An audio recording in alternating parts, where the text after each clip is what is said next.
guys, it's Robbie. Welcome to Shoreline at Home. I don't know about you, but after doing this distancing thing for several weeks now, my family, we're starting to get a little bit into a stride. It's not great all the time, nothing like that. I don't know what they're doing back there right now, but we're not in the worried about toilet paper stage anymore. We're more in the let's make a family TikTok stage. Are you with me? Are we progressing? Yeah. What's been helping us stay connected is just following Shoreline on our website. You can go to shorelinechurch.net/online. There's resources for me, for you, for our kids. Plus we have our worship playlists there. You can also download our Shoreline Church app. There's some quick links to get plugged in with Shoreline and learn how you can get plugged in. Plus, we have a daily Bible reading plan, and you guys can read what Pastor Eric is reading each day. But the easiest way probably to stay updated and connected is by following Shoreline Church on social media. We have a Facebook and Instagram page. Our kids are in Tribe has online resources as well on YouTube. And so follow us on social media.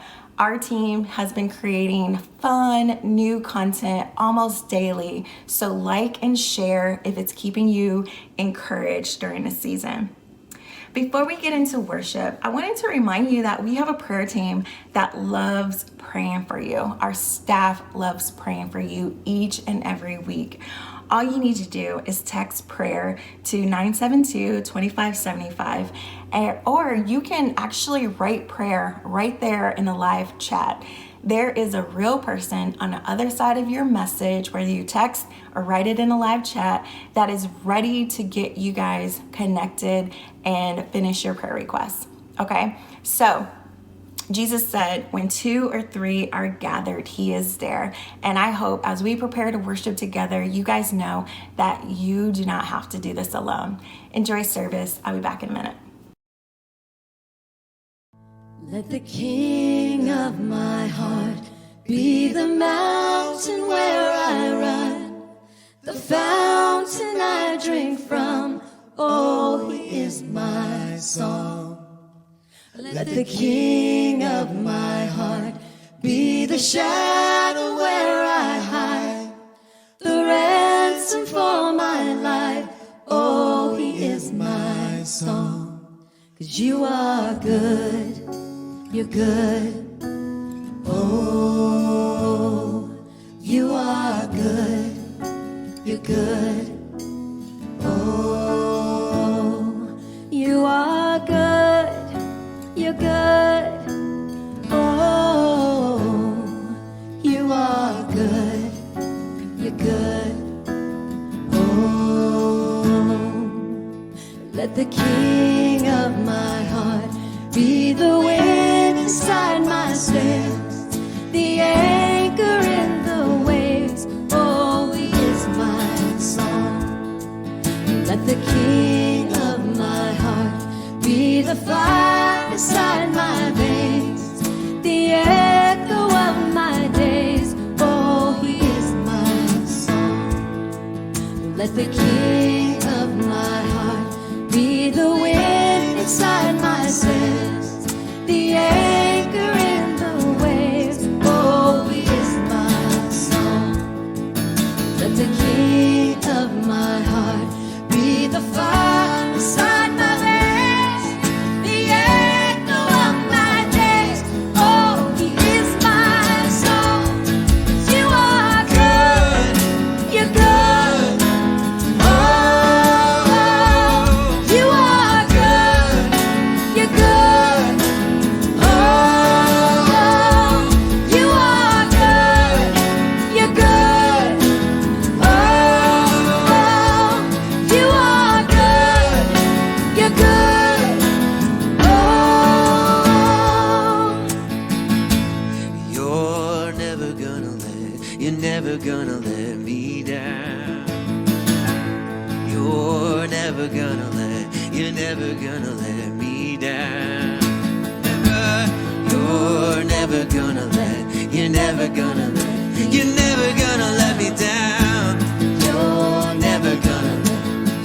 gonna let me down. Oh, you're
There was a moment when the lights went out,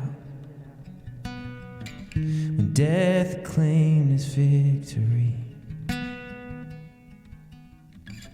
The King of Love had given up his life, the darkest day in history. There on a cross made for sinners, for every curse his blood atoned. One final breath and it was finished, but not the end we could have known. For the earth began to shake and the veil was torn. When sacrifice was made as the heavens roar.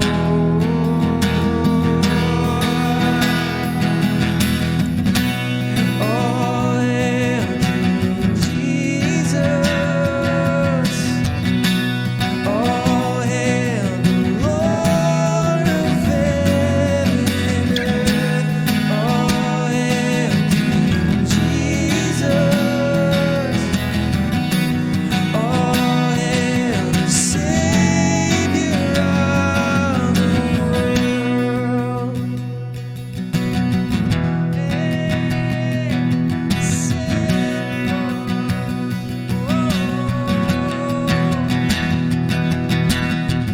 There was a moment when the sky lit up,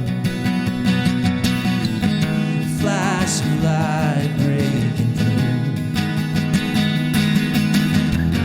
when all was lost across eternity.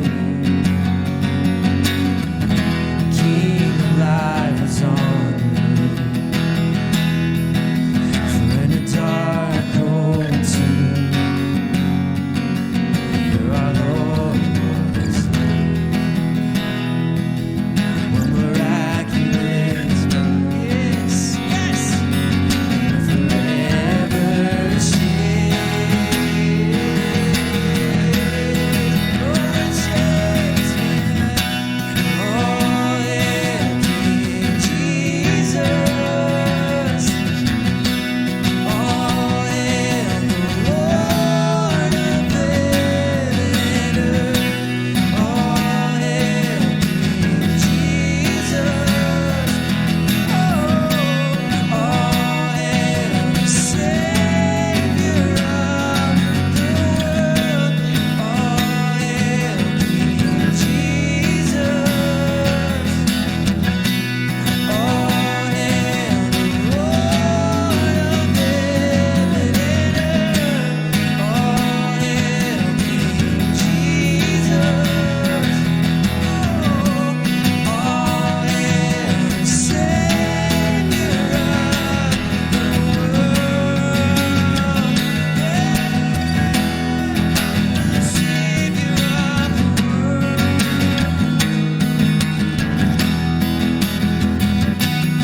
Let every knee bow before the King of Kings. Let every tongue confess that He is Lord. Lift up your shout. Let us join with all of heaven singing,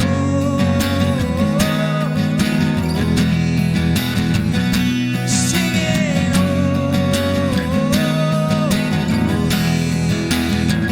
we cry out,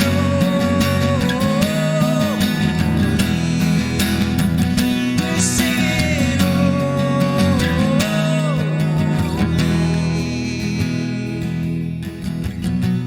oh, hail King Jesus.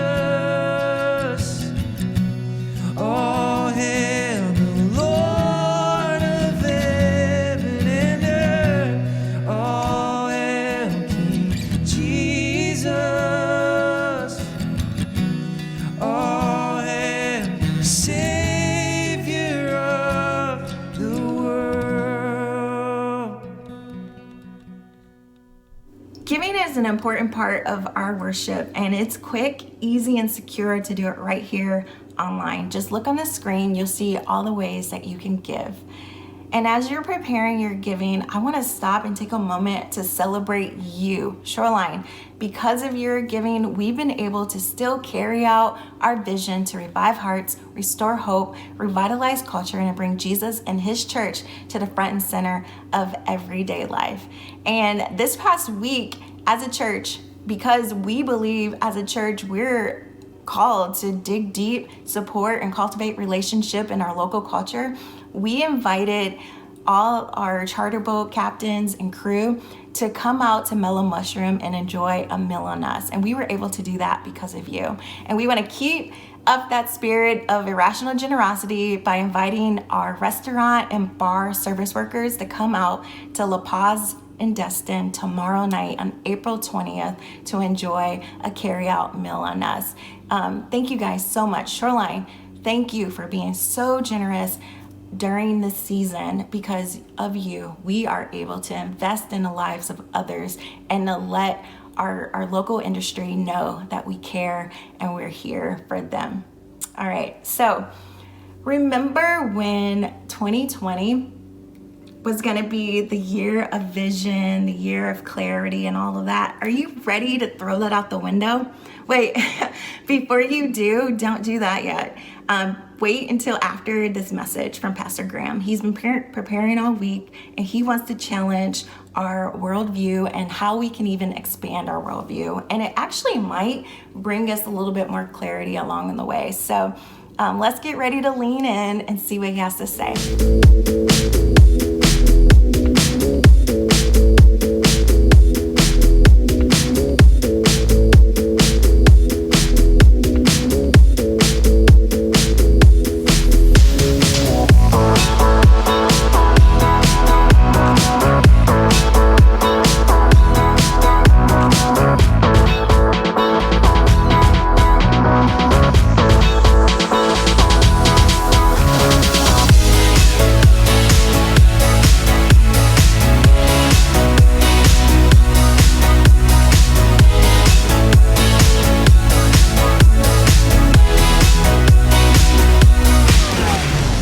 Before we go on, I just want to say, man, I miss you guys. I miss y'all so much. I know.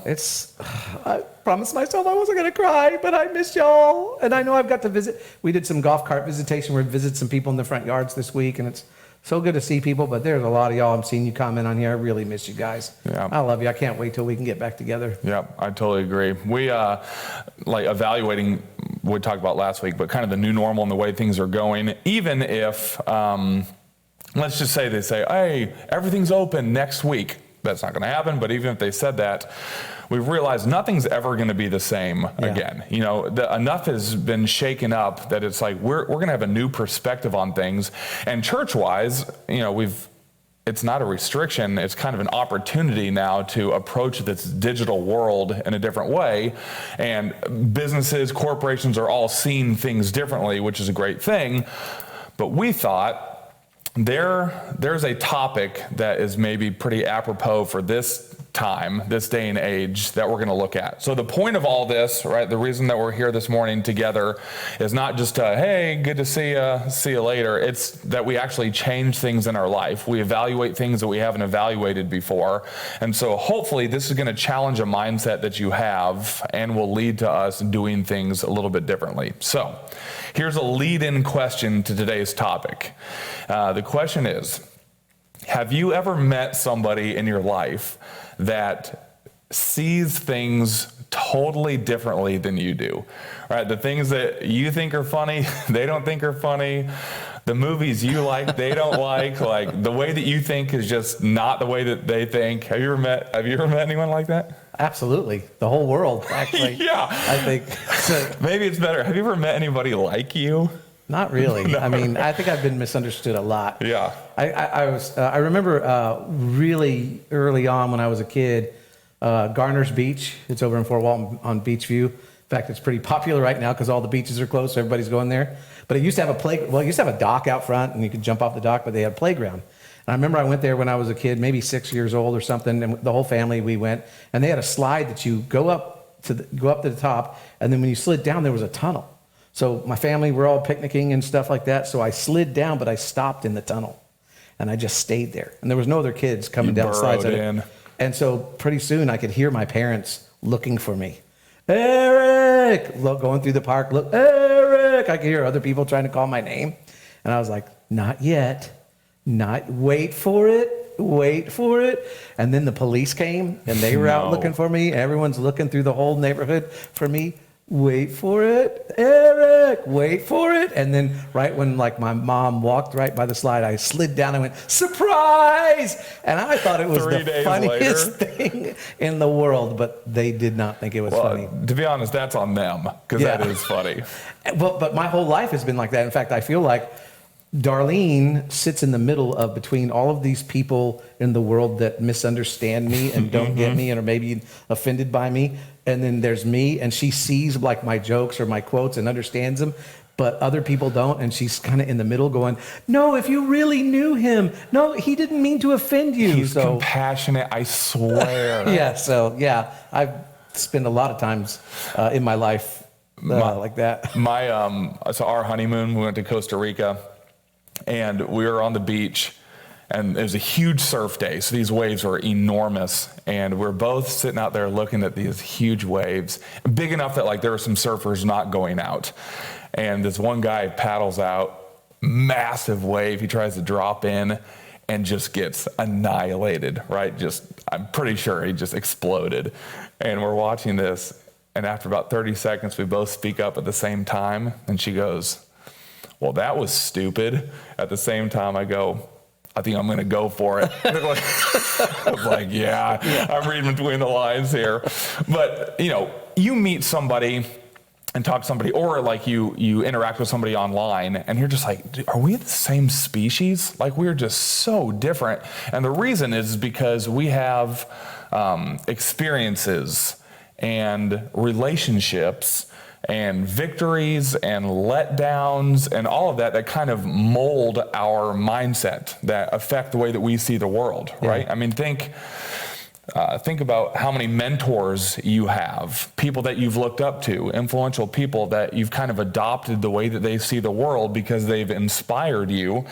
And there's a quote from this French author, her name is Anai Nin, and she says, we don't see things as they are, we see them as we are, right? We have this lens that we view the world through, and it's based on our experiences. Oh my gosh, yeah. When I was in college, we were having a party at our apartment. There was, I don't know, maybe a dozen people there, 15 people, but music, the whole thing going on. But somebody brought over, because I needed money for college, but I got $2,000 in cash, in an envelope. Someone gave it to me, and it was right during this party, and I was like, well, I need to hide this, right? So I hid it, and I had a normal hiding spot, and I was like, no, because other people might know where that is, so I'm going to hide it somewhere different this time.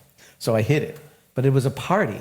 So the next morning, because it was a party, I went to look in my normal hiding spot, it wasn't there, and so I thought my roommate had ripped me off, or somebody had ripped me off. And so all through the day, everything that he would say, I would hear it and I would see it through the lenses of, I think this guy stole my $2,000. And so then anytime he'd say something, I'd go, oh, what did he mean by that? Is he the one who took the money? Yeah. And I'm like, I'm for sure looking through these lenses that he stole the money.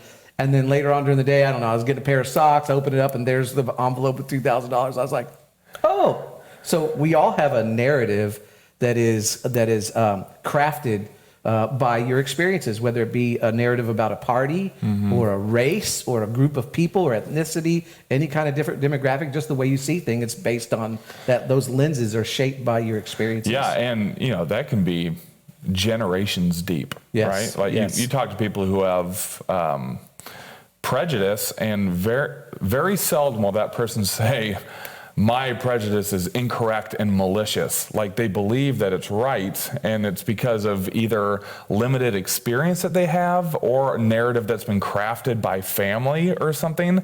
And so people get kind of lodged into that, and that's exactly what we're talking about, is this idea of expanding that.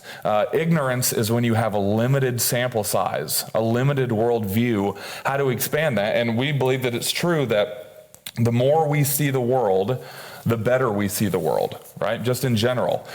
The more you increase your sample size, the better. The better perspective you're going to have on life. You can read as many books as you want on Haiti, but until you go over and experience the culture and experience that, you have limited perspective on that. The problem is that we as humans, in an effort to control, in an effort to, to be in charge, we tend to stay in our box. We like to create this bubble for ourselves, and we become very habituated in the way that we see the world, because that's comfortable. Me personally, I'm a logic guy, and I don't like it when somebody challenges my worldview. Yeah. And I don't want to, because it almost feels like forfeiting to me. I feel like I'm smart, and if I now take what you're saying, that means that I didn't have it figured out, and I like to have things all figured out. Yeah, because when we get stuck in our ways, when we have a closed mindset, when we have a worldview that we're so entrenched into it that nobody can question our worldview, it becomes a very dangerous place, because we're not able to grow because we're never able to learn. Yeah, because you can't grow if you don't learn. And so if we're so entrenched in our ways that we don't learn from it, we'll never grow as a purpose person. And maybe you're watching here today, and there's some kind of a topic that you're stuck in. In other words, you refuse to see it any other way. Maybe it's how you spend your time. Maybe it's how you spend your money. Maybe it's how you do your marriage or do your parenting. When we get older, we actually emulate what was modeled for us. Mm-hmm. And maybe your parenting or your marriage isn't doing well because you're repeating what was modeled for you.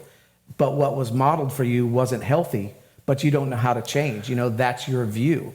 Or not even just not doing well, but not all it could be. Yes, right? Yes, exactly. Yeah. Because we get entrenched in this, and then we refuse to make any changes, and we're not open into anything else. And so really, maybe today, God will show you an area that we're going to be talking about. Maybe God will speak to you. Maybe you'll just feel something of, maybe this is an area in your life where you should be open to a better way. Maybe there's an area in your life that you say, yeah, I haven't been entrenched in that, and I'm not open to anybody else's opinion or view on this. If you could, while we're doing this today, maybe just let us know. I'm going to be following along right here on Facebook Live, so you can jot it down. We've got Pastor Robbie, who is our online campus pastor. She's also there. So maybe just kind of let us know what that is. Yeah, especially in this online world, the idea of expanding our worldview, or here's a good one, how do we invite challenge in kind of this new world that we live in? Because right now, here's what we're reduced to. Here are interactions. One, we can have interaction with family, which is pretty predictable. We know them, they know us. We can just totally isolate. That's an option. Or the third is like an online presence, is starting to converse with people in the online world. Here's the problem, is that creatures of habit and creatures of comfort that we all are, what we tend to do is we are able to control the input in our online world, right? Yeah. We want to reduce friction as much as possible to make it comfortable for us. So wherever you are, if somebody says, I love Trump, then you go unfollow. Or somebody else says, I hate Trump, you go unfollow. Or they have a view on COVID, unfollow. Or they have a view on vaccines, unfollow. And we reduce all these things down into people that are aligned with us. Ultimately, this is tough to say, but it's because we have innate narcissism that thinks our way of doing things, our way of viewing the world is the right way. And so we actually think it's the right move to boil it down to people that think the way we do, because we want to align ourselves with people that think right, and obviously the way that we think is the right way. And so this is, how do we expand that instead of narrowing it down? Yeah, and you control the view a lot more than you think. You do it unconsciously, because even on social media, the more you like a certain genre, a certain, whether it's liberal, conservative, whatever it is, then that's what Facebook or that social media starts to show you more of. So even without controlling it, you're controlling what you see.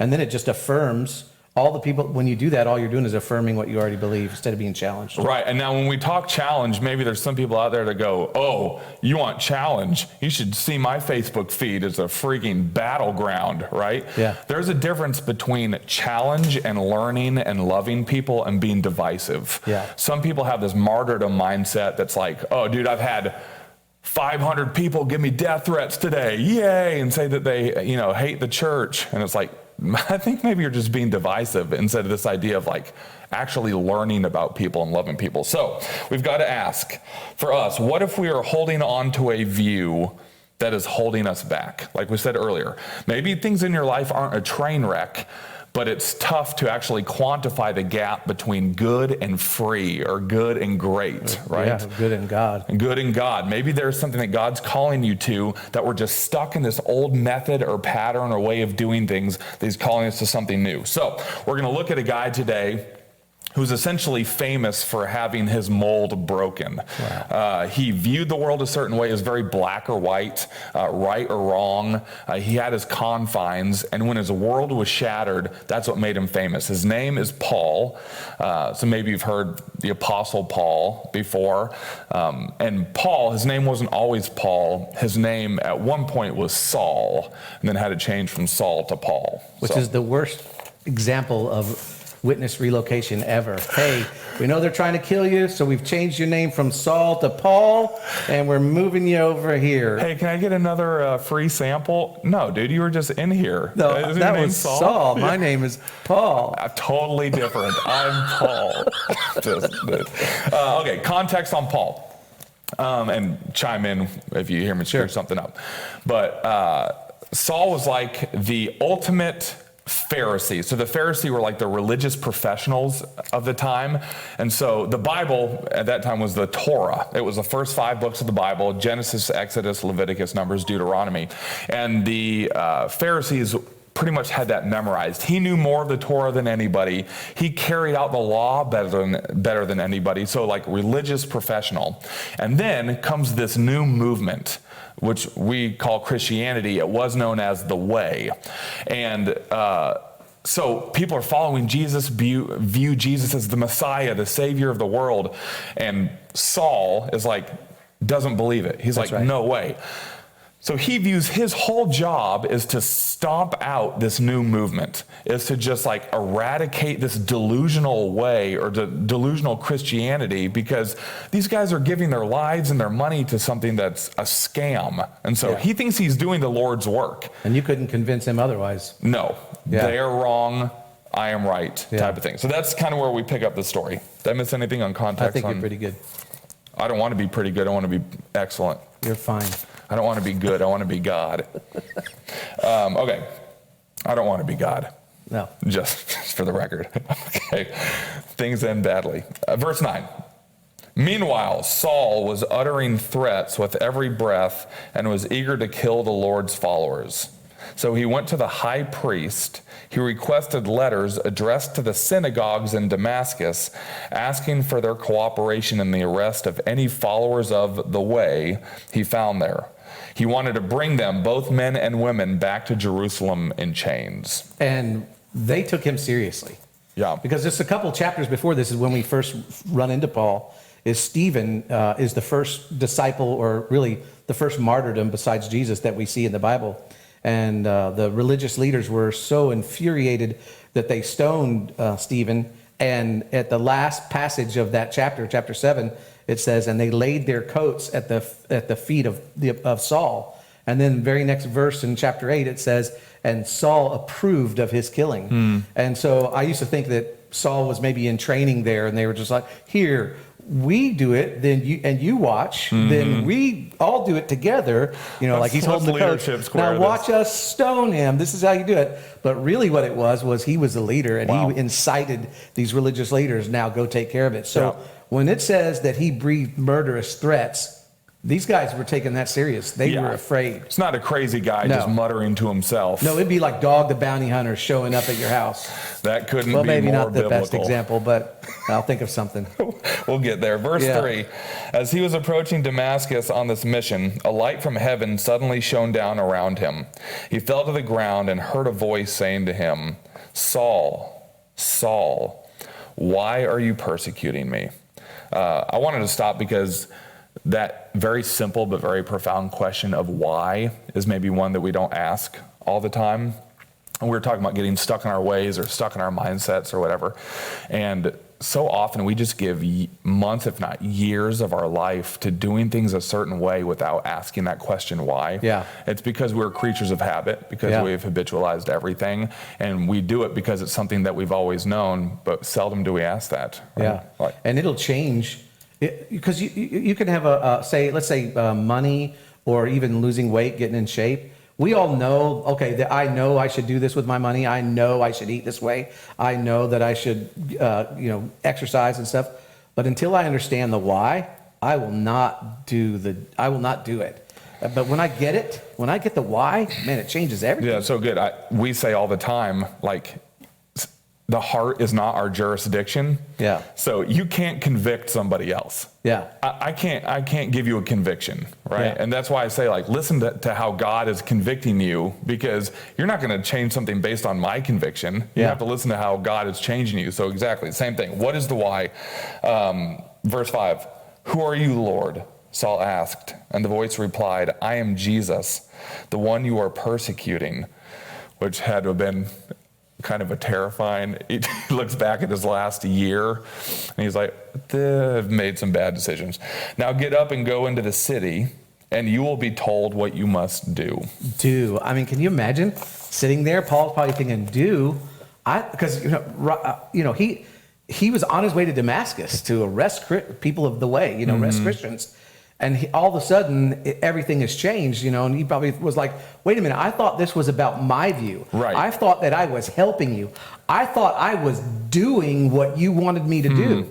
But see, your worldview is determined by how you see, and then how you see determines what you do. So the way you see the world determines everything that you do in the world. And how Saul saw shaped everything he did. Yeah. And now he's seeing differently. Yeah, which is the same for us. Right? Yeah, it is. Everything that we do is based on the way that we see the world. And so whether it's unexamined or examined, whether it's malicious or benevolent, whatever it's ingrained in you, we act according to the way that we see the world. And that's what we're inviting today.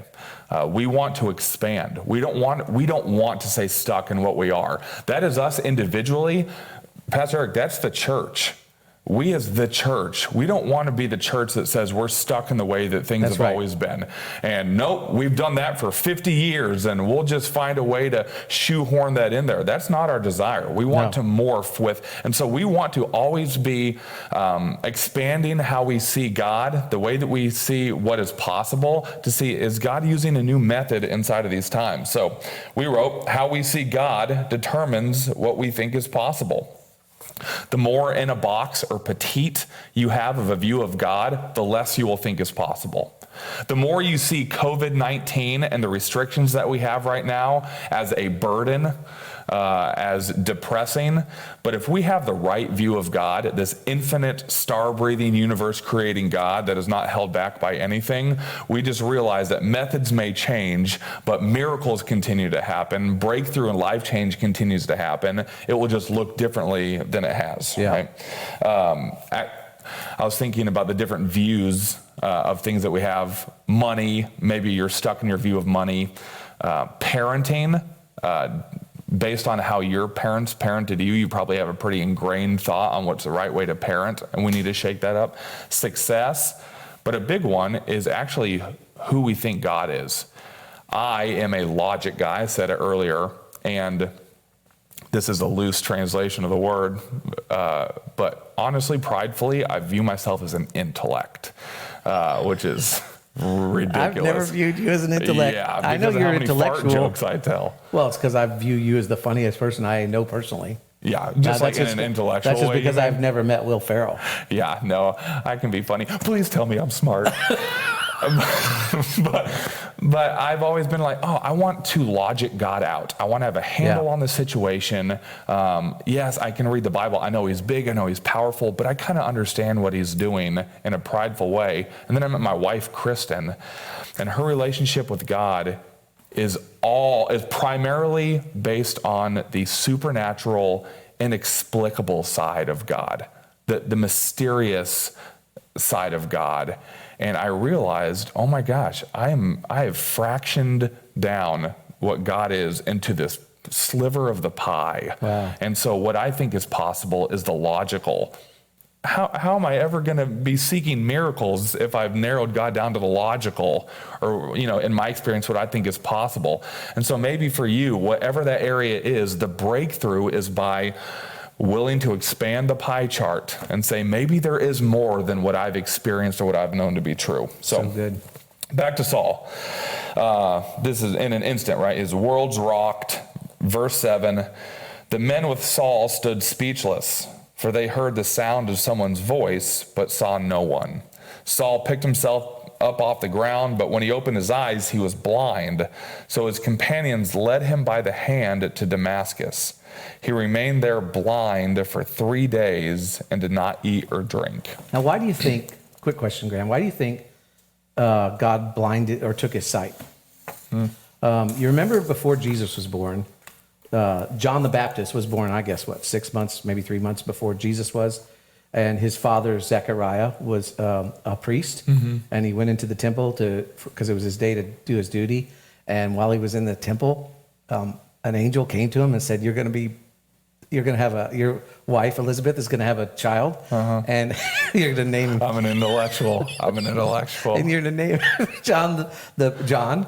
And he said, how's this going to be? And because he spoke doubt, remember the angel took away his voice, he couldn't speak. Yeah. And why did he do that? Because he didn't want him to speak unbelief. Right. And I think it was kind of very similar with Wow. Saul, Yeah, but that's not good. with his speech, because this is how he viewed his world, like this. Everything in his world was viewed this way, and you couldn't change his mind. And then now he's blinded, okay? And it wasn't just because it was a bright light, but I think it was to reset how he saw, because now he's going to get a new picture of the way he sees good, the world, dude. Yeah. okay? Because previously he didn't believe in this Jesus. Now he's speaking to him, right? And when you can't see and you don't eat or drink for 3 days, you have a lot of stuff to think about. Yeah. And I'm betting in that time, Saul reevaluated a lot of things. Because when you go to the Old Testament, when we go to the Old Testament, we read the stories in the Old Testament on this side of the resurrection. We read them with Jesus is the Savior or Messiah lenses on, right? This is what happens with Saul. So he has this worldview, he has this view on the way he sees Jesus and the movement and the way and all of that. Suddenly, now he realizes Jesus is real because he's talking to him. Now in this 3 days, he probably starts looking back to those 5 books of the Old Testament, the Torah and all the things they learned, and now he starts looking through them in Jesus lenses and going, those were talking about him. Yes. So now his view changes. It was something dramatic that happened in Saul's life that shifted the way he sees. So good. And sometimes we need that. Sometimes we need that in our life, because we've been talking about the concept of waiting on God, right? And how many times has God used inactivity in our life to expose something in the way we see things, right? That to expose and what our view is. Because if this guy would have grumbled and complained for 3 days, we would never know him. If he'd have sat in that where he was for 3 days and just grumbled about God and all this, we would never know who he was, because he'd not be written in his history. Yeah. And maybe for you right now watching, maybe when there's something in your life that you have not invited God in to shake things up, to give you, what did you call that? The Saul to Paul? Saul to Paul shake up. Maybe you need that's a Twitter, you could tweet that. Tweet the that. Saul to Paul shake up. What area in your life do you need a Saul to Paul shake up? Yeah, you're right. We have an option right now in this waiting period of being quarantined, and we can grumble and we can say this sucks and I wish we could blah blah blah, or we can take this opportunity to evaluate the viewpoints that we've had forever and say maybe there's some things that I'm stuck in that when we get re-released or when we get vision back or whatever, we have this new perspective or focus on life.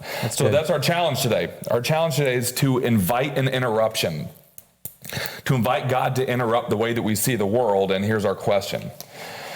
The question is, if we're going to invite an interruption on a view, what view are you most afraid for God to interrupt? Oh, that's good. Man, you talk about online engagement. That's a courageous one. Yeah. If you post that on the feed, good for you. And I'm not able to do comments. Everybody shifted over to YouTube because something's wrong with the Facebook. So I was going to do comments back and forth, take your comments, but I can't do that. Yeah. That's an online interruption right now. Go ahead, and I just interrupted you too, didn't I? No, that was intellectual.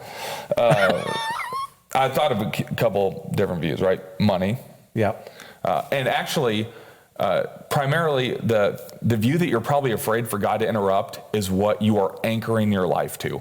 In times of chaos, what is your consistent? What do you need to be unchanging? So if it's money, then, no matter what else is going on, your biggest fear is not seeing that number in your checking account. Because right now, a lot of people have their mind on the money and the money on their mind. Oh, come on. Because, we're being stretched right now. Yep. Yeah. God, we talked about that. Success. What it looks to serve. Yeah. We're not able to serve the way that we did. But there's ways to serve, but it's completely different. It's completely different. Yeah. So anyway, what is it for you? When I say, that you think that you're right in, that you're unwilling to change, there's a chance that is actually the area that is keeping you from breakthrough. And on the other side of that breakthrough, we talked about is a God that wants to expand your pie chart, that wants to show you how complete of a God he is, that he is so much bigger than you thought was possible. But when we're just locked into our normalcy, when we are habituated or we've narrowed down what's possible, we're only really experiencing a sliver of the fulfilling life that God has for us. Yeah, that's so good. Okay. So just like Saul, he had this breakthrough, right? His worldview was shifted, and I thought about last week for Easter how we talk about the resurrection of Jesus a lot. We say the power of the resurrection. We even talked about it last week, not tongue in cheek. Really, the power of the resurrection. And then sometimes it's a little bit ethereal, but I thought this is a perfect way for us to begin to reevaluate what's possible. That Jesus is dying and raising from the dead. He didn't do that so we could have a fish bumper sticker on our car, right? He did it so that we can partner with him in bringing compassion and love and actual world change through not being narcissistic and depending on ourselves, but instead inviting more and more of kind of the mystery of God. So you said earlier, if we change what we do without changing our why, it's not going to stick. It's not going to stick. Right? It has to be deeper than that. And so our first step, even before we change what we do, has to be to evaluate our why or the areas that we're stuck in. That's why, Andy Stanley says, and we've taken it from Andy Stanley, that if we can see how God sees, we'll be more inclined to do as God says, because it's all about understanding the why. Yep. You look at Saul's life. When he was Saul, everything he did was fueled by the why, because he believed he was on God's side, carrying out God's mission. Once he met Jesus, his whole why changed, and his life was just as passionate and just as radical, but now it had a new cause, because it was fueled by the why. And that's what we have to do, is understand the why. And like you said, if you're bringing up money, finances, God, success, all those things, those have been shaken up now. So what is the new why that you need to obtain to help fuel your motivation for moving in that direction? Yeah, and if you don't know what you're stuck in, that's believable. I get that. I understand that. But the way that we sometimes find out what we're stuck in is just by having conversation. And when something hits you differently or you have an opposing viewpoint, then you dive into that. Why does that make me feel challenged? Why does that make me feel defensive? And so we have to start conversation, and that is our application for today. Here's what we want for you to do. Veronica said it was her job. That was her. She said her job. And then I'm starting to get some stuff now. Sam said it was his family, and then a couple of people, both our wives, said it was routine. That's what they're being challenged with, is the routine. Because they both hate being locked up at home with us. Yeah, go to the office, go to the office. We're really reevaluating marriage. Just in general. Yeah. Okay, so here's the application. We want everybody who's watching to take this question that we're about to ask and write it out on your Facebook feed, or I don't know if you can do it via Instagram because it's text, so this might work better for Facebook. But here's the question. You're going to write, what is something you feel you have unique perspective on? We're putting it up there on the screen too. Write that down. What is something you feel you have unique perspective on? Now listen, this is not you answering this. If you want to answer it in the comment section here, awesome. We'd love to hear from you. You are trying to get answers from your sphere of influence. So they're putting it out there. They can put it on their Facebook page or What is Put that as your status. What is the thing that you think you have unique perspective on? Yep. And if you want to add other text, that's fine. But the desire is that the people that you know, all of your friends, you want them weighing in. And the more people that answer who are not like you, the better. Because our job is to start having conversations to find out what we get defensive about that maybe God wants to challenge inside of that. And even better, it's practice learning people who think, or learning from and loving people who think differently than we do. Yeah. So when you put it up there, put a hashtag Shoreline Church. That way it's easy for us to find, because we want to go on there and find the answer to people's questions. But this is starting to evaluate our why in the new season. Oh, that's so good, Graham. So good. How good?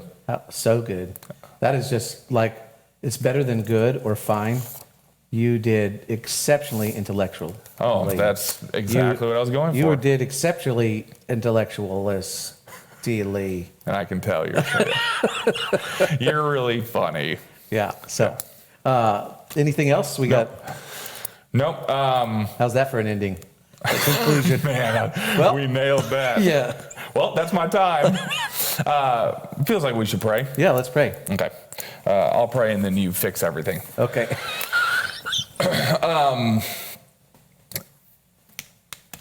I'm just trying to evaluate right now, real time, what maybe I'm stuck in, God. Yeah. And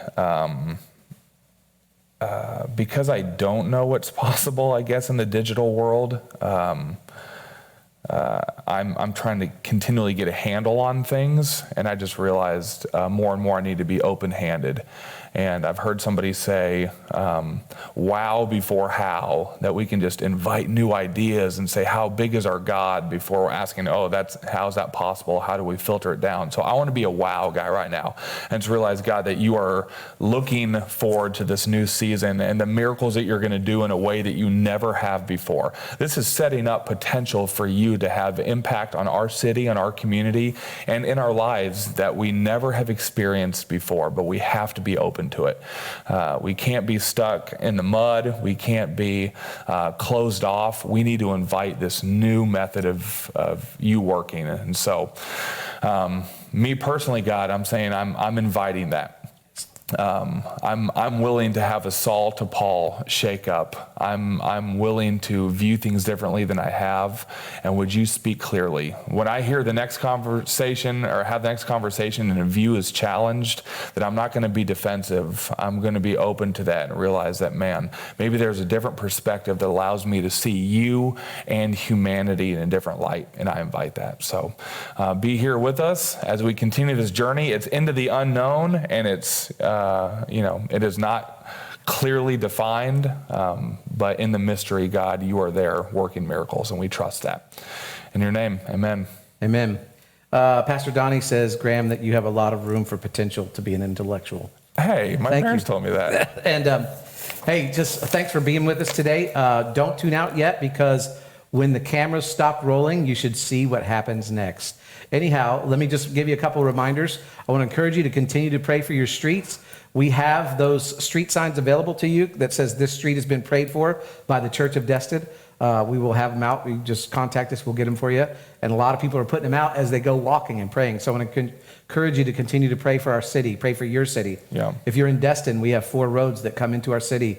And I'm encouraging people to go and pray, be the gatekeepers. If you live in Fort Walton, like B-Rad, one of our technicians over here, the cameraman, go pray at the gatekeepers, the gates of your city, the cities that come into your city limits. Yeah. And don't forget, tomorrow night, I'm sure that they're going to tell you more about this again. I know they've already talked about it, but we'll see you at La Paz, where we want to feed all the people who are out of work in the restaurant and bar business. So God bless you guys. We'll see you next week. Take it away, Love Pastor you guys. Robbie. Guys, let's give it up for all of our teams. Let's give them a round of applause. Seriously, right now, they've been serving their hearts out, because they want you to know that you can be the church wherever you are. So before you guys leave, let's get you plugged into a Shoreline community. Church life isn't just on Sunday. And we want you guys to stay connected all throughout the week. So there's something for our sisterhood, which is for our women, Shoreline men, tribe for our students, and Shoreline kids for the young ones. And there's some online opportunities for us to get together in small groups. We can play games together. We can just be social and encourage one another all week long. Plus, we're looking for some fun and safe serve opportunities that we can do together because you guys love to serve our community. And so we want to find some opportunities for you guys to get plugged in with that. All you have to do is go on our app, or you can go to shorelinechurch.net/communities, and you'll see right there where all the different communities for your people is right there. And like I said, it's just our pleasure to just be on this journey with you. Church life isn't just on Sunday mornings. We're going to be looking forward to seeing all of you online all week. We love and miss you guys so much. See you next week.